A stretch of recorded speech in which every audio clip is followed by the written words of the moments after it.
सभी को मेरा नमस्कार। प्यारे बच्चों, कैसे हैं आप? आशा है सब स्वस्थ और सकुशल होंगे। आज हम हिंदी वल्लरी तृतीय भाषा हिंदी 7वीं कक्षा इस कक्षा के लिए आप सबको स्वागत कर रही हूँ। अब हम हमारा देश के बारे में पहला जानकारी प्राप्त करेंगे। हमारा देश कौन सा देश है? हमारा देश हाँ, भारत देश है। देखिए, यह हमारा भारत देश है और भारत माँ हमारी माँ है। इस जन्मभूमि के भारत माँ के हाथों में न्याय पताका है। न्याय पताका हमारा राष्ट्रीय प्रतीक है। और देखिए, यहाँ सभी धर्मों के लोग इस देश में रहते हैं और भारत माँ सभी बच्चों को अपने बच्चों के जैसे सबको पालन पोषण करती है। इसलिए कहते हैं जननी जन्मभूमिश्च ಸ್ವರ್ಗಾದಪಿ ಗರೀಯಸಿ। ಮಕ್ಕಳೇ, ಹಾಗಂದ್ರೆ ನಮ್ಮ ತಾಯಿ ಹಾಗೂ ಜನ್ಮಭೂಮಿ ಸ್ವರ್ಗಕ್ಕಿಂತ ಮಿಗಿಲು, स्वर्ग से सुंदर है। ऐसा मातृभूमि हमारा देश पुण्य है। इसलिए गर्व से कहेंगे हम भारतीय है।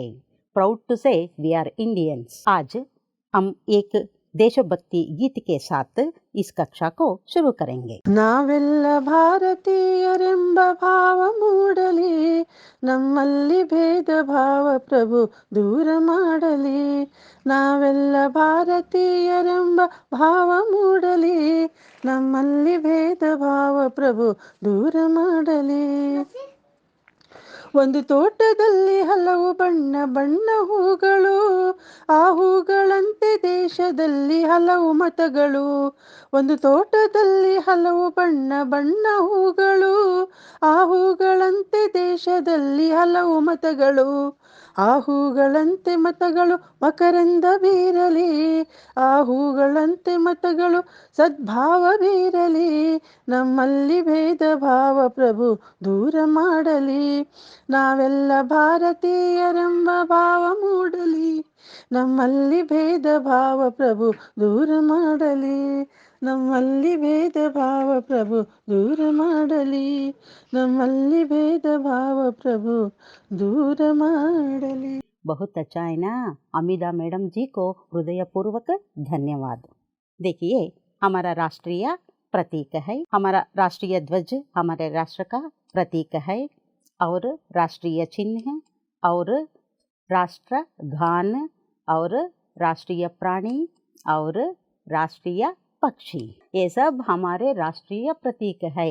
बच्चों, पाठ का आशय ये है कि राष्ट्रीय प्रतीकों के बारे में अधिक जानकारी प्राप्त करेंगे और स्वतंत्र देश की पहचान करने वाले चिन्ह राष्ट्रीय प्रतीक कहलाते हैं। भारत के राष्ट्रीय प्रतीक ये है। ಮಕ್ಕಳೇ, ಒಬ್ಬ ಮನುಷ್ಯ ಅಂತ ಹೇಳಬೇಕು ಅಂದರೆ ಒಂದು ರುಂಡ ಮುಂಡ ಶರೀರ ತನ್ನದೇ ಆದಂತಹ ಆಕಾರ ಇರುತ್ತೆ ಯಾವುದೇ ಒಂದು ಪಶು ಪ್ರಾಣಿ ಪಕ್ಷಿಗೆ. ಅದೇ ರೀತಿಯೇ ಒಂದು ದೇಶ ಅಂತ ಹೇಳಬೇಕು ಅಂತಂದರೆ ತನ್ನದೇ ಆದಂತಹ ರಾಷ್ಟ್ರೀಯ ಚಿಹ್ನೆಗಳನ್ನು ಒಳಗೊಂಡಿರುತ್ತದೆ. ಅಂತಹ ಪವಿತ್ರವಾದಂತಹ ದೇಶ ನಮ್ಮ ಭಾರತ ದೇಶ। हम आदर्श वाचन प्रस्तुत करेंगे। देखिए बच्चे, आप सब अपना पाठ्य पुस्तक में ठीक तरह देखना और सुनना। भारतीय ध्वज में 3 रंग है।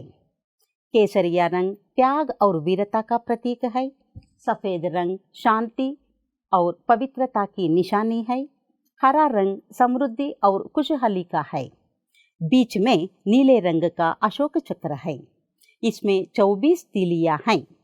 तिरंग ध्वज देश की आन और शान का प्रतीक है। और दूसरा है राष्ट्रीय चिन्ह।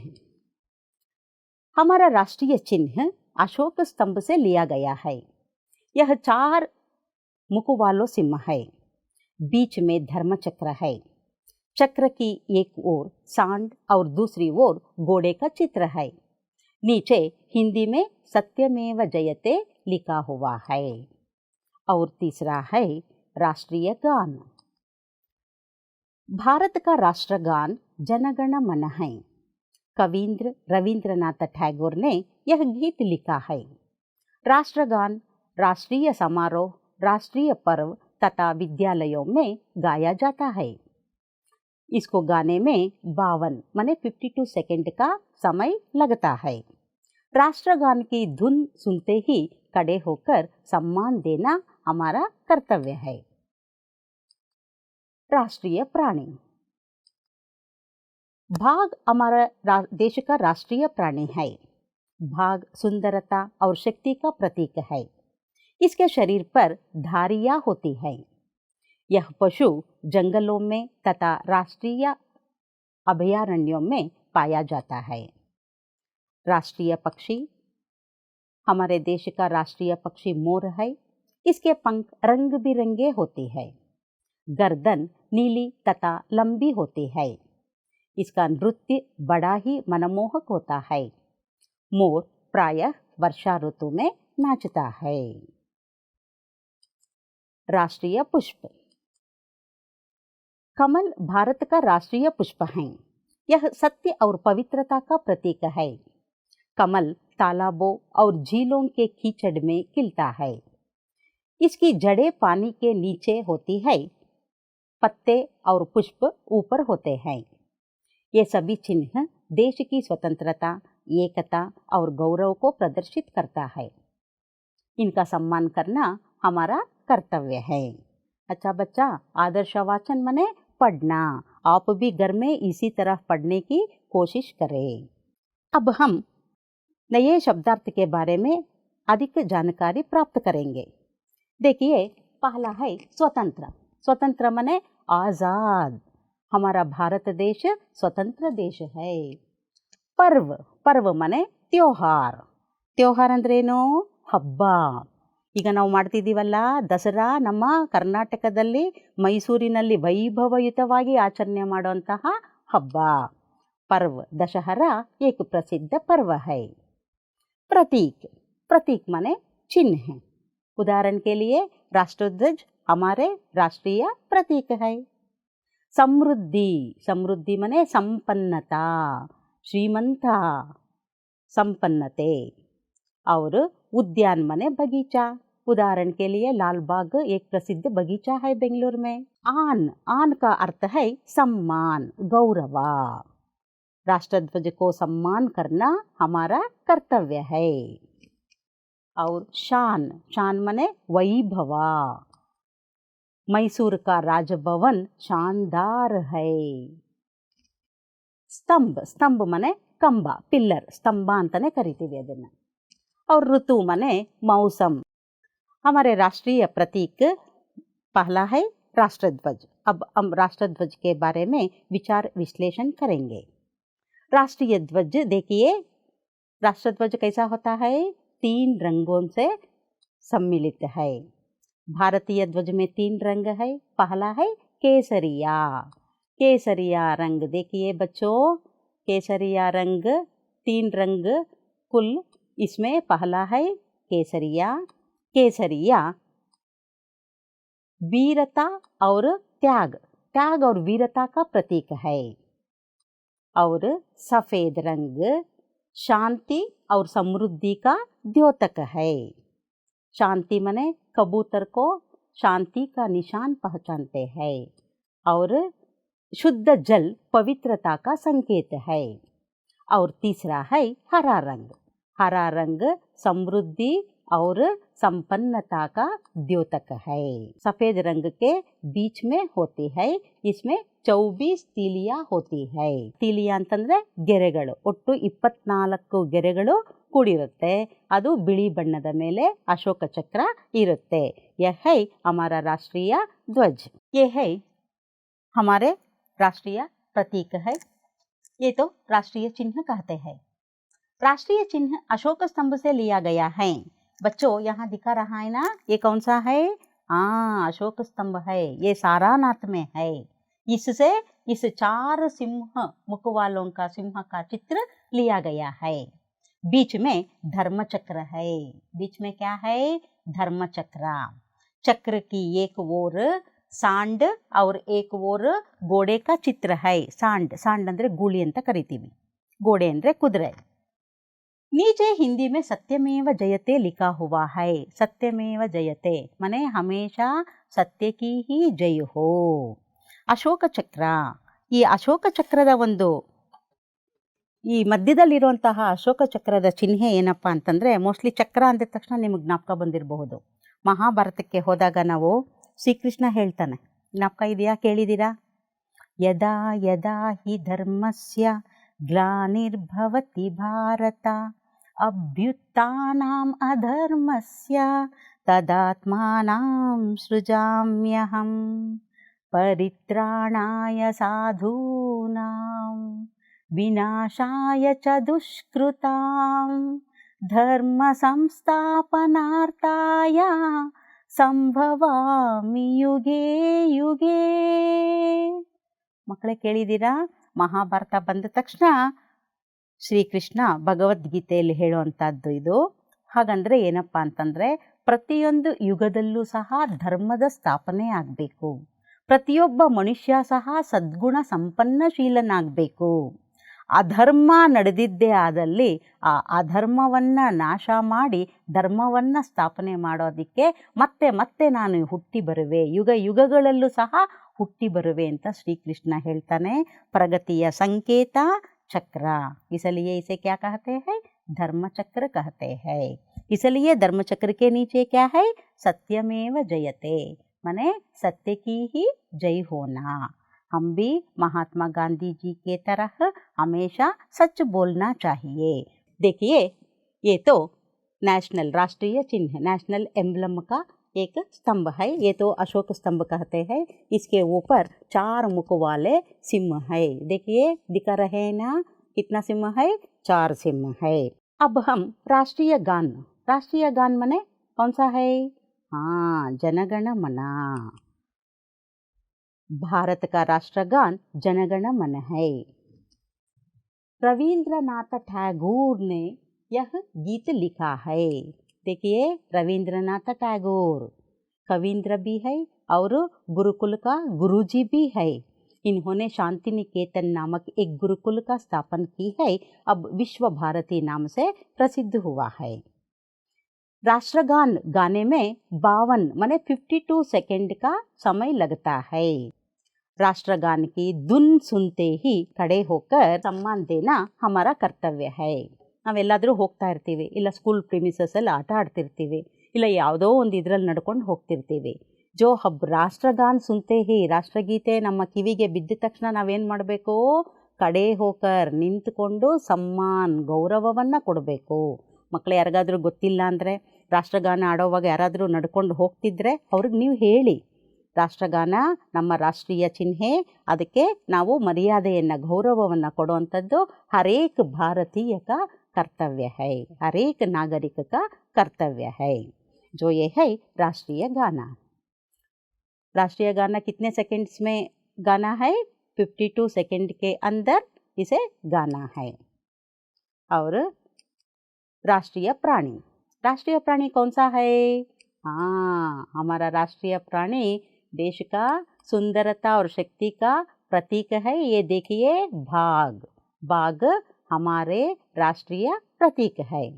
इसके शरीर पर दारियाँ होती है.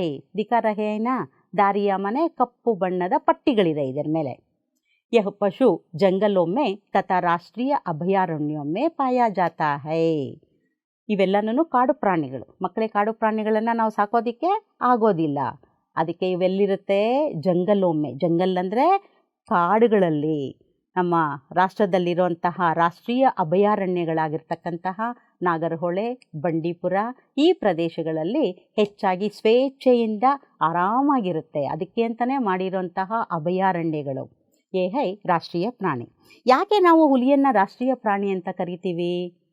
ಫಾರ್ ಎಕ್ಸಾಂಪಲ್, ಒಂದು ಚಿಕ್ಕ ಕತೆ ಗೊತ್ತಿರುತ್ತೆ ನಿಮಗೆ, ಓದಿರ್ತೀರಾ, ಟಕ್ಕ ನರಿ ಅಂತ. ಟಕ್ಕ ಅಂದರೆ ಮೋಸ. ಒಂದು ಸಲ ನರಿ ಏನು ಮಾಡುತ್ತಪ್ಪ ಅಂತಂದರೆ, ಅದಕ್ಕೆ ಆಹಾರ ಸಿಗೋದಿಲ್ಲ. ಒಂದು ಕಾಗೆ ಬಾಯಿಯಲ್ಲಿ ಅದು ರೊಟ್ಟಿಯನ್ನು ನೋಡುತ್ತೆ. ಏನಾದರೂ ಮಾಡಿ ಆ ರೊಟ್ಟಿನ ತಿನ್ನಲೇಬೇಕಲ್ಲ ಅಂತ ಯೋಚನೆ ಮಾಡಿ ಆ ನರಿ ಕಾಗೆ ಹಿಂದೆನೇ ಬರುತ್ತೆ. ಕಾಗೆಯನ್ನು ಫ್ರೆಂಡ್ಶಿಪ್ ಮಾಡ್ಕೊಳ್ಳುತ್ತೆ. ಅದು ಹೇಳುತ್ತೆ, ನೀನು ತುಂಬ ಚೆನ್ನಾಗಿ ಹಾಡ್ತೀಯ, ನಿನ್ನ ಹಾಡು ಕೇಳಬೇಕು ಅಂತಲೇ ನಾನು ಬರ್ತಿದ್ದೀನಿ, ದಯವಿಟ್ಟು ಒಂದು ಹಾಡು ಹೇಳ್ತೀಯಾ ಅಂತ.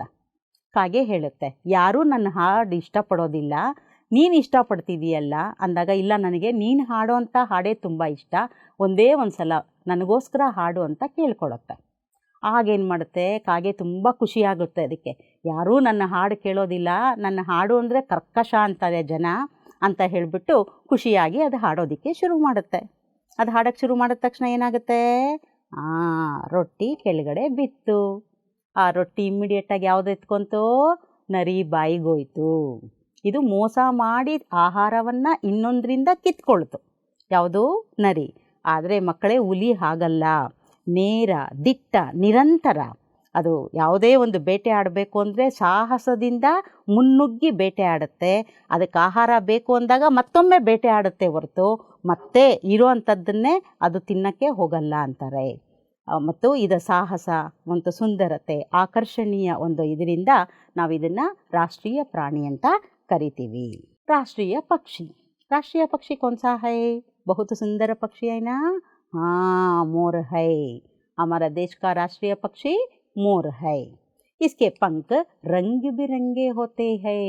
देखिए, इसके पंख ಅಂದರೆ ರೆಕ್ಕೆಗಳು ಯಾವ ರೀತಿ ಇದೆ, ಬಣ್ಣ ಬಣ್ಣದಾಗಿದೆ.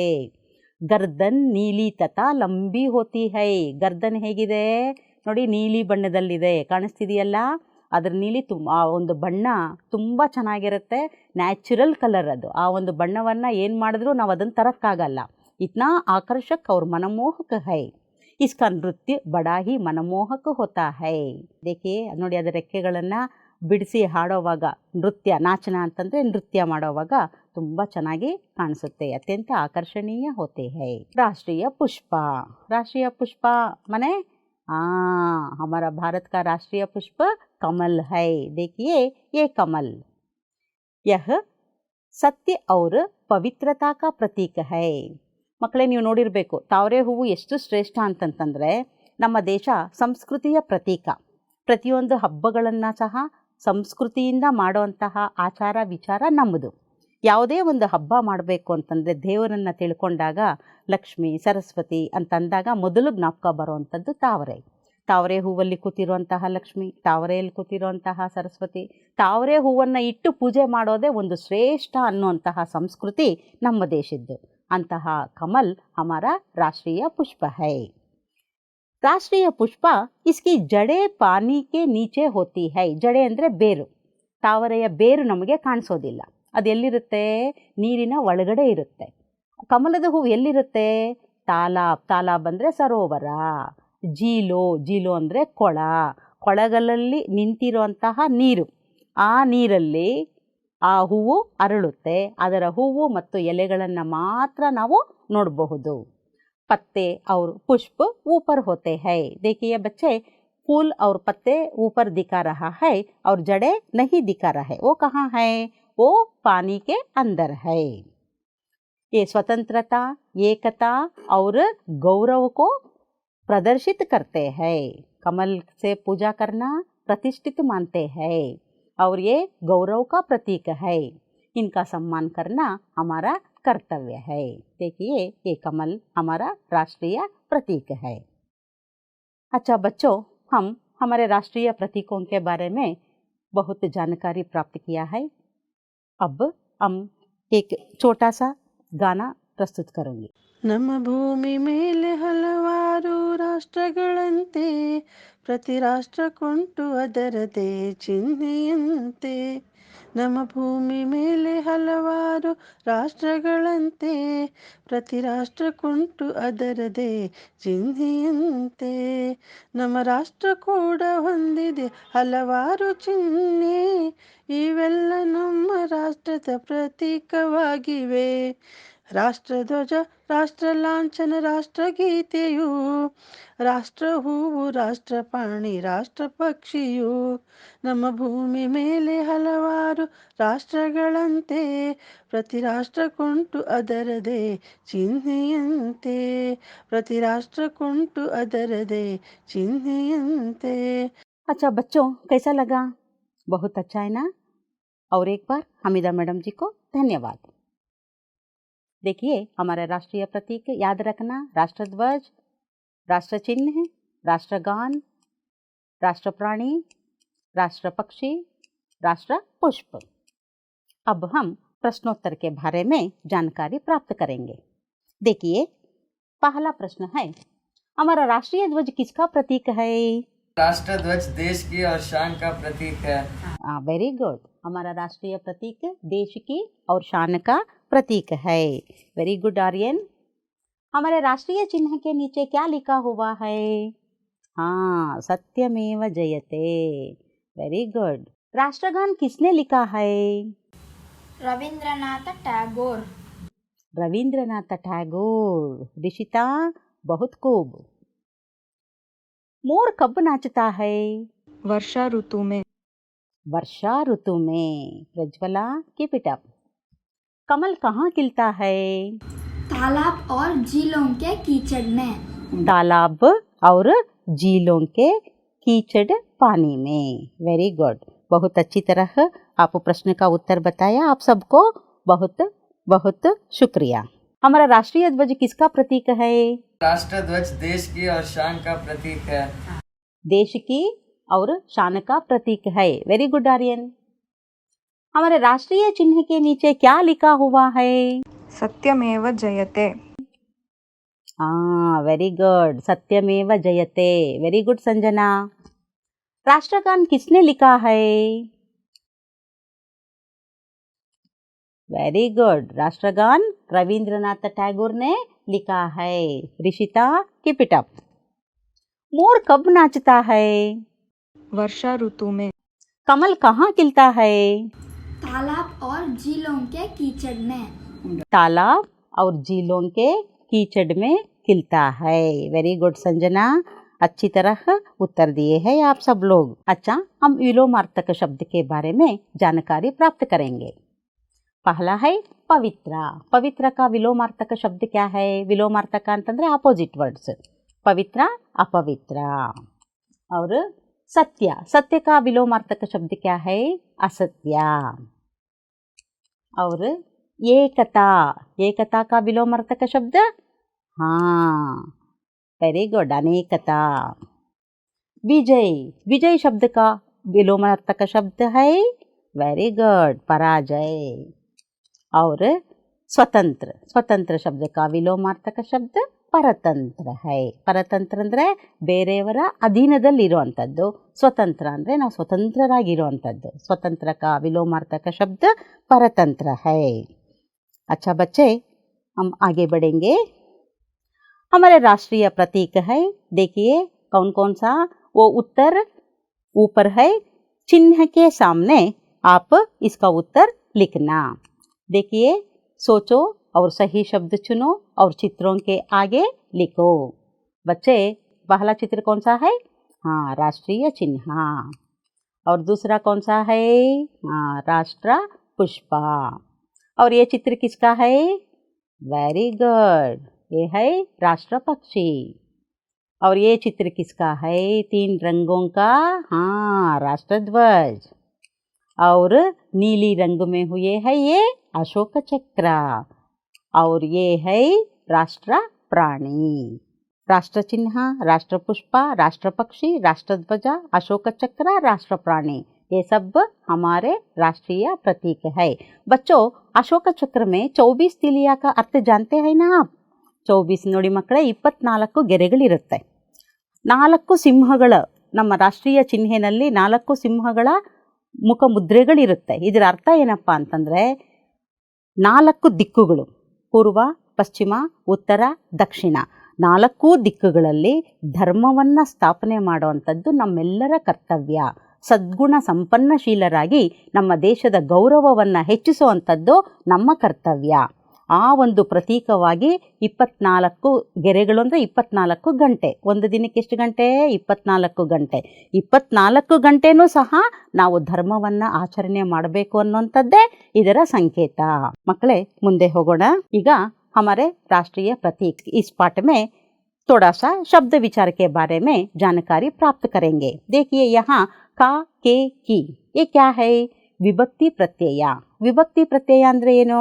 ಕನ್ನಡದಲ್ಲಿ ನೀವು ಓದಿರ್ತೀರ, ರಾಮನು, ರಾಮನನ್ನು, ರಾಮನಿಂದ, ರಾಮನಿಗೆ, ರಾಮನ ದೆಸೆಯಿಂದ, ಅಂದರೆ ವಿಭಕ್ತಿ ಪ್ರತ್ಯಯಗಳು ಇಲ್ಲದೆ ವಾಕ್ಯವನ್ನು, ಸಂಪೂರ್ಣ ವಾಕ್ಯವನ್ನು ಮಾಡೋಕ್ಕೆ ಆಗೋದಿಲ್ಲ।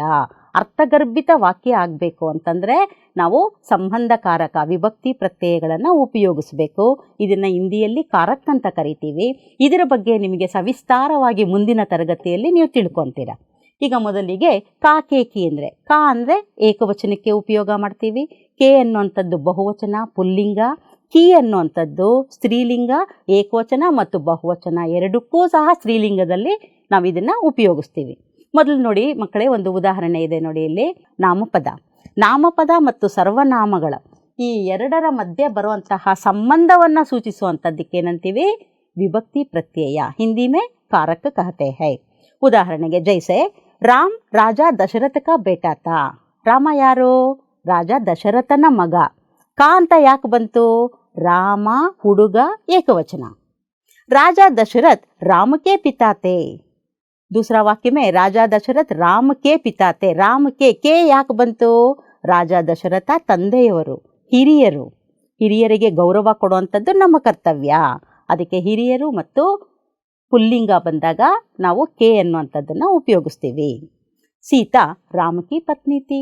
सीता कौन सा लिंग है? हाँ, स्त्रीलिंग. पत्नी स्त्रीलिंग, इसलिए की कारक का प्रयोग करते हैं. यह गीता का खिलौना है. खिलौना मने ये भी पुल्लिंग होने के कारण का प्रयोग किया है. ये मुर्गी के अंडे है. अंडे ಮೊಟ್ಟೆಗಳು. ಅಂಡ ಅಂದರೆ ಮೊಟ್ಟೆ, ಅಂಡೆ ಅಂದರೆ ಮೊಟ್ಟೆಗಳು. ಅದು ಸಹ ಅದಕ್ಕೆ ಇಲ್ಲಿ ಏನು ಬಂದಿದೆ? ಕೆ ಬಂದಿದೆ. ಯಹ ಬುಡಿಯಾ ಕಿ ಲಾಟಿ ಹೈ. ಲಾಟಿ ಅಂದರೆ ಮುದುಕಿ ಅಜ್ಜಿ ಏನು ಇಟ್ಕೊಂಡು ಹೋಗ್ತಾರೆ? ಕೋಲನ್ನು ಇಟ್ಕೊಂಡು ಹೋಗ್ತಾರೆ.